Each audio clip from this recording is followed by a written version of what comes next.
지난 금요일에 정말 많은 종목들이 올랐었잖아요. 특히 삼전닉스 필두로 S7 종목들이 질주를 해줬었는데 그중에 거의 대부분이 오늘은 하락하거든요. 근데 삼성전기가 장 초반에 10%의 급등을 추가적으로 보였습니다. 현재는 윗꼬리가 달려있긴 한데요. 삼성전기도 정말 많이 내려갔잖아요. 네. 지금 저평가라고 바라보세요? 이제 길게 보면은 선반영을 조금 이제 미리 땡겨서 하겠다라고 하면 괜찮다라고 보는데 지금 좀 저렴하다라고 보기에는 좀 애매한 것 같습니다. 우리가 이제 뭐 2029년이나 추후에 이제 흐름까지 본다라고 하면은 괜찮은 가격대라고 보고 있어요.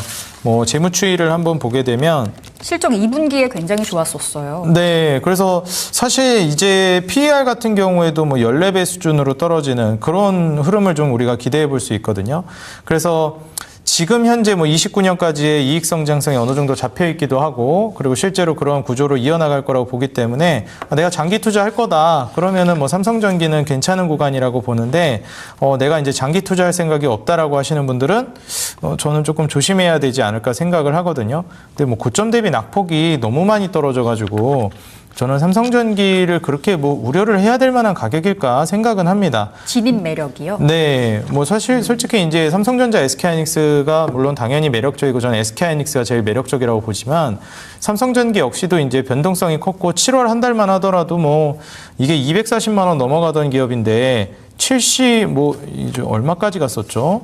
네, 85만 원. 예, 85만 원이면 이게 뭐 반토막이 더 난 거잖아요. 그 예. 마이너스 60%가 이제 되는 수준인 것 같은데 사실상 이 정도의 낙폭이라고 하면 고점 대비 이제 낙폭을 고려해 본다라고 했을 때 뭐 그렇게 이제 우려하면서 매수할 만한 가격은 아니라고 봅니다. 장기적으로 충분히 올라갈 수 있고 네. 실적 성장이 뭐 꺾일 리도 만무하고요. AI 관련된 모멘텀이 뭐 꺾일 것도 아니라서 저는 삼성전기도 그렇고 SK하이닉스나 삼성전자도 뭐 장기적으로 이제 가져가시는데 그렇게 걱정은 안 하셔도 될 것 같아요. 근데 이제 내가 6월달 뭐 고점 부근 있잖아요. 뭐 200만 원 넘어가는 가격. 이런 가격에 이제 매입을 해 놓으신 분들은 다시 이제 그 가격까지 가는데 시간이 좀 걸릴 수는 있을 것 같다라고 보여집니다. 한마디로 역시나 길게 보면 좋다라고 말씀 전해주셨네요. 반도체 AI와 그 궤를 함께하는 섹터가 또 MLCC, 그 중심에는 삼성전기가 있기 때문에 긍정적으로 말씀 전해주셨고 지난 금요일에 상한가 갔었습니다. 그리고 오늘도 장중에 한 2%, 뭐 10%가 넘어가는 강세 보여줬음에도 불구하고 50%가량 고점 대비해서 내려와 있거든요. 그렇다 보니 저평가다라는 쪽으로 말씀 전해주셨네요. 근데 증권사들이 목표 주가 하향을 했던데 네. 그 하향한 배경이 어디 있었나요? 뭐 일단 이제 목표 주가 하향은 요즘 목표 주가 하향을 안 하는 기업들 찾기가 좀 어려워가지고 사실 이제 AI에 관련된 좀 우려가 이제 확산이 되다 보니까 주가가 빠졌을 때 이제 하향을 하는 것이 아닐까 저는 개인적으로 생각하거든요. 그러니까 특별한 이유가 있어서 하향한 건 아니네요. 저는 그렇게 봐요. 네. 네, 왜냐면 뭐 이유는 갖다 붙이기 나름인데 뭐 증권사마다 이유 뭐 갖다 붙이는 건 다 저마다 설득력 있는 이유들을 갖다 붙였겠죠. 네. 근데 이제 사실 주가가 안 빠졌으면 목표가 하향은 이루어지지 않았을까 저는 개인적으로 그렇게 보고 있고요. 그리고 아시겠지만 이제 목표 주가를 하향한다 그래서 아마 뭐 매도 의견을 낸다거나 그렇게까지 가는 데는 많지는 않을 거예요. 왜냐면 일단 기본적으로 이제 AI가 고점이라고 생각하는 곳이 과연 이제 몇이나 될까라고 생각을 좀 하기는 합니다. 우리가 이제 AI 산업이 확장되는 단계에서 투자가 지속되고 있는데 이제 앞으로 캐펙스 투자가 안 될 것이다 이런 우려를 하는 분들도 뭐 계시긴 한데 저는 그렇게 생각을 안 하거든요. 우리가 이제 스마트폰이 아이폰에서 처음 출시됐을 때 뭐 2년 반짝하고 인기몰이하고 끝났다. 이런 것도 아니었고 PC 시장이 처음 시작됐을 때 와 컴퓨터라는 게 생겼네 신기하다 하고 유행처럼 끝나지 않았습니다. 왜 그랬냐면 기술의 발전이기 때문에 그렇습니다. 심지어 이제 AI는 우리가 산업혁명이라고 부를 정도로 그냥 일반적인 스마트폰 PC랑은 비교가 안 되는 수준이거든요. 근데 이게 이런 표현은 그렇지만 꼴랑 2, 3년 올라가고 사이클이 끝난다라고 한다는 것은 저는 너무 터무니없다고 생각해요. 우리가 상식으로만 생각해봐도 기본 10년 이상짜리라고 봅니다. 네. 예, 그렇기 때문에 지금 삼성전기나 SK하이닉스, 삼성전자가 마이너스 5, 60% 빠지니까 이게 뭐 그냥 사이클이 끝난 것 같다라고 생각하시지만 당연히 이제 변동성이 커져서 빠지는 거랑 이게 업황 사이클이 호조로 가면서 성장이 끝나는 거랑은 완전히 별개의 문제라고 생각해요. 뭐 예를 들어서 지금 뭐 디스플레이 산업이 굉장히 좀 오랜 시간 또 오르기도 했었고 한국의 조선업도 굉장히 오랜 시간 올랐다가 또 막 십수년을 어려운 기간을 겪었잖아요. 그렇게 뭐 십수년을 이제 못 올라가고 무너진다라고 AI를 생각하는 분이 과연 몇이나 될까요? 뭐 길어야 뭐 조금 뭐 몇 년 좀 쉬었다가 또 날아가겠지. 이런 생각은 다들 가지고 계실 겁니다. 그러니까 이건 상식선에서 생각해봐도 고점 대비 5, 60% 빠진 이런 종목들이 과연 이거를 뭐 겁내는 가격이라고 본다라는 것도 저는 제가 뭐 이게 대단한 사람이라서 그렇게 예측을 하는 게 아니잖아요. 상식 수준에서 생각해봐도 네. 전혀 겁낼 이유가 없습니다. 그러니까 주변에서 뭐 메타가 초과 공급이다, 뭐 창신 메모리, 양쯔 메모리가 경쟁으로 치고 들어온다, 노이즈 엄청 들어오는데 그때마다 다 제가 반박은 해드려요. 그거 뭐 그렇게 메타가 그랬다고는 하지만 걔네 또 캐펙스 투자했습니다. 이번에 아마존이랑 알파벳도 투자하는데 캐펙스 투자 클라우드 매출 굉장히 좋게 나왔습니다. 그리고 캐펙스 투자 계속되고 있고요. 창신 메모리, 양쯔 메모리 퀄리티 못 따라옵니다. 그리고 시장이 요만하게 한정돼 있는 상황에서 여기서 밥그릇 뺏기 싸움하면 당연히 그거는 우려가 되죠. 근데 시장이 계속 커지고 있는데 여기서 SK하이닉스, 삼성전자, 마이크론이 감당을 못하는 물량이 벌써 이만큼이 그냥 대기 수요가 있는 겁니다. 여길 지금 치고 들어와서 중국이 조금 이제 어느 정도 먹겠다는 건데 시장을. 그렇다고 해서 SK하이닉스, 삼성전자, 마이크론 밥그릇을 뺏을 수가 없어요. 지금 SK하이닉스, 삼성전자, 뭐 마이크론 이런 탑3 기업들은 말 그대로 양 늘리는 만큼 다 팔려나가는 구조라고 봐야 합니다. 물론 뭐 마진율이 꺾인다든지 가격이 더 이상 못 올라간다든지 비용을 늘린다든지 이런 우려는 있어도 그거는 이제 일시적인 것이지 장기적으로 이제 추세를 꺾는 그런 모멘텀이라고 보기는 어렵다고 봅니다.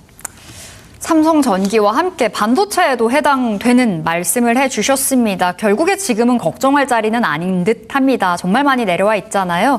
긍정적인 평가 내려주셨고 앞서 포트 우리가 어떻게 해야 될까요? 라는 질문에 다양한 섹터를 언급해 주셨잖아요. 그중에 하나가 또 바이오도 있었고요. 로봇도 있었습니다.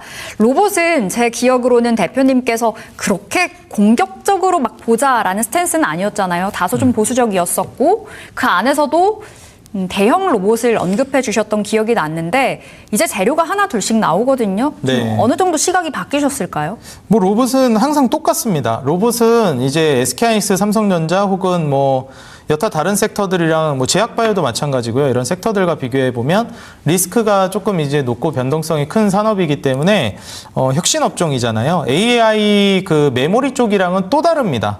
그러니까 오히려 좀 소프트웨어랑도 좀 결이 달라요.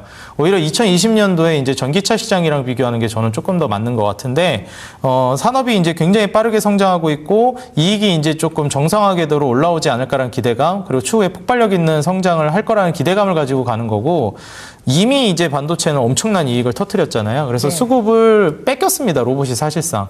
그래서 순서상 이제 뒤로 밀린 건데 장기적으로 이제 추후에 기준금리 인하 사이클이 또 나오는 것까지 기대를 해보면 저는 로봇은 계속 이제 보셔도 된다고 말씀드리고 사실 이제 그 대기업향 수혜를 받는 기업들 있죠. 뭐 삼성전자의 레인보우 로보틱스나 현대차의 현대모비스 그리고 이제 LG 쪽의 로보티즈 이런 기업들이 장기적으로 가져가기 좋으니까 뭐 공격적인 베팅으로 해서 금액으로 승부를 보려고 하지 마시고 수익률로 승부를 보려고 하시기 바랍니다. 그래서 기본 2배 이상, 뭐 3배, 4배 이렇게 가는 거를 노리시고 차라리 금액을 좀 줄이시는 거를 좀 조언을 드리고 싶습니다.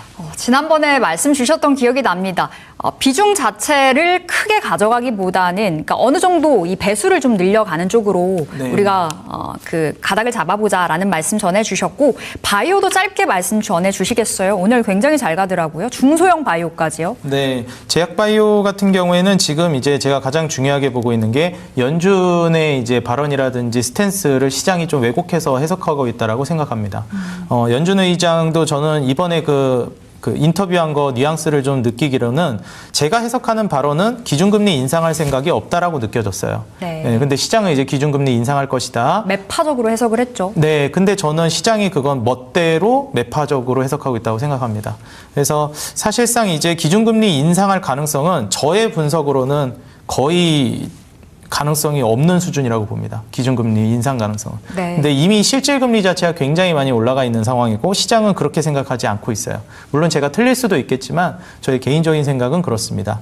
그렇기 때문에 지금 현재 기준금리가 시장에서 이제 인식하고 있는 금리 수준과 많이 다르기 때문에 추후에 이제 만약에 이 괴리가 좁혀진다라고 하면 제약바이오 쪽도 크게 움직일 거라고 보고 있고 제약바이오가 과거와 좀 같지가 않습니다. 실적이 굉장히 강력하게 늘어나고 있고 탄탄하게 늘고 있어요. 그래서 이번에 삼성바이오로직스와 셀트리온도 역대 최대 실적을 기록했고 글로벌 이제 우리나라에서 이 제약바이오라고 했을 때 가장 상징적인 두 개 기업이 아무래도 삼바와 셀트이기 때문에 네. 이 두 개 기업 같은 경우에는 이익 성장성을 기반으로 지금 말 그대로 시장 낙폭으로 인해서 어쩔 수 없이 좀 강제적으로 좀 매도 이제 주가가 떨어진 경향이 있거든요. 이런 기업은 진작에 신고가를 갔었어야 되는 기업들인데 오히려 이제 좀 많이 못 가고 있는 상황이라고 봅니다. 그래서 저는 이런 기업들은 제약바이오는 원래 이제 그 로봇처럼 비중을 좀 조절해서 수익률로 승부 보셔야 된다라고 말씀드리고 있는데 삼성바이오로직스나 셀트리온은 비중을 좀 많이 담아도 그렇게 크게 걱정을 안 해도 될 만한 종목군이라고 보고 있습니다. 일단 금리 인상 이야기가 한 차례씩 시장에 전해질 때마다 우리 개인들은 참 공포를 느끼잖아요. 그런데 우리 대표님께서는 금리 인상 가능성 희박하다, 굉장히 낮다라고 말씀을 전해주셨고 금리 인하가 향후에 이루어지게 된다면 제약바이오, 로봇 섹터로 조명이, 스포트라이트가 제대로 갈 수 있겠죠. 그렇다 보니 제약바이오도 좋다라고도